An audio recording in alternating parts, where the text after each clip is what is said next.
This remote can run up to 8 Poultry Hawks. Today's video demonstrates how to pair it. This is Innovative Poultry Products.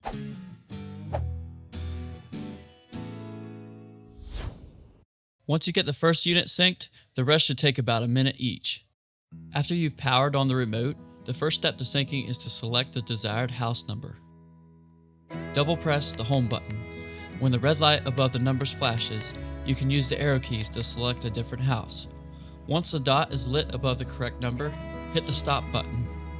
Next, to sync the Poultry Hawk and remote, press the learn button inside the control box.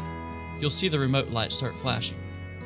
Press about 4 buttons on the remote and then reach back into the control box and press the learn button. This Poultry Hawk is synced on the designated house number. Pick a different number for the next house and continue syncing your Poultry Hawks.